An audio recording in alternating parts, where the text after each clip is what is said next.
Channel. ಇವತ್ತು ನಾವು ಮಸಾಲಾ ಕಡಲೆ ಪುರಿ ಮಾಡ್ತಾ ಇದ್ದೀವಿ. ಬನ್ನಿ ಹೇಗೆ ಮಾಡೋಣ ಅಂತ ನೋಡೋಣ. ಮಸಾಲಾ ಕಡಲೆ ಪುರಿಗೆ ಏನೇನು ಬೇಕು ಐಟಮ್ಸ್ ಅಂತ ಹೇಳ್ತೀನಿ. ಪುರಿ, ಕಡಲೆ ಬೀಜ, ಕಡಲೆ ಹಿಟ್ಟು, ಕಡಲೆ ಪಪ್ಪು, ಬೆಳ್ಳುಳ್ಳಿ, ಹಸಿಮೆಣಸಿನ್ಕಾಯಿ, ಒಣಗಿ ಕೊಬ್ಬರಿ, ಕರಿಬೇವು, ಉಪ್ಪು, ಎಣ್ಣೆ ಇದಿಷ್ಟು ಬೇಕು. ಮಾಡೋದು ಹೇಗೆ ಅಂತ ತೋರಿಸಿ. ಕಡಲೆ ಬೀಜ ಉಟ್ಕೊತಾ ಇದ್ದೀನಿ.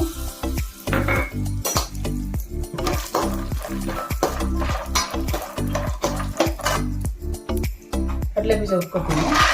ಇದು ಸೀದಾಗೆ ಕಲರ್ ಚೇಂಜ್ ಆಗೋವರೆಗೂ ಉಟ್ಕೋಬೇಕು. ಒಂದೆರಡು ನಿಮಿಷ ಉಟ್ಕೊಂಡ್ರೆ ಇದಾಗುತ್ತೆ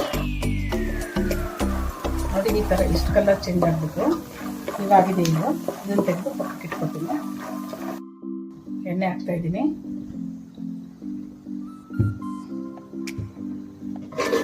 ಸಾಸಿವೆ ಹಾಕ್ತಾಯಿದ್ದೀನಿ.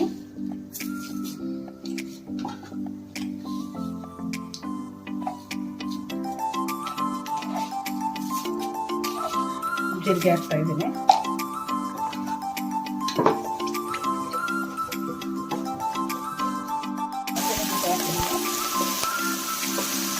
ಬೆಳ್ಳಗೆ ಹಾಕ್ಬಿಡ್ಬೇಕು. ಅದು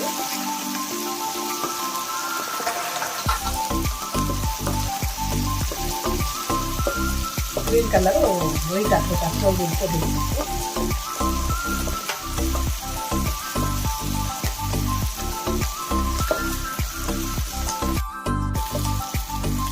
ಉಪ್ಪು ಹಾಕ್ತಾಯಿದ್ದೀನಿ.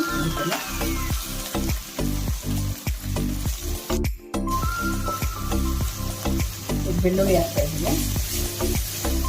ಚೆನ್ನಾಗಿರುತ್ತೆ. ಬೆಳ್ಳುಳ್ಳಿ ಚೆನ್ನಾಗಿ ಎಣ್ಣೆ ತೋರಿಸಿದ್ರೆ ನಮ್ಮ ಬಾಯಿಗೆ ಸಿಕ್ಕಿದಾಗ ಟೇಸ್ಟ್ ತುಂಬ ಚೆನ್ನಾಗಿರುತ್ತೆ. ಬೆಳ್ಳುಳ್ಳಿ ಕಲರ್ ಚೇಂಜ್ ಆಗ್ತಾಯಿದೆ.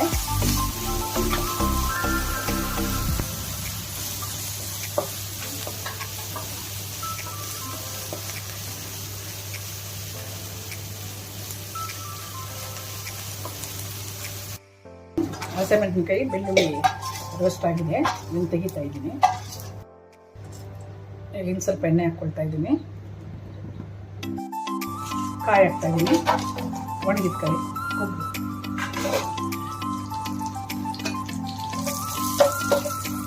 ಇದೊಂಚೂರು ಒಂದೆರಡು ನಿಮಿಷ ಹುರ್ಕೋಬೇಕು. ಹುರ್ಕೊಂಡ್ರೆ ಚೆನ್ನಾಗಿರುತ್ತೆ.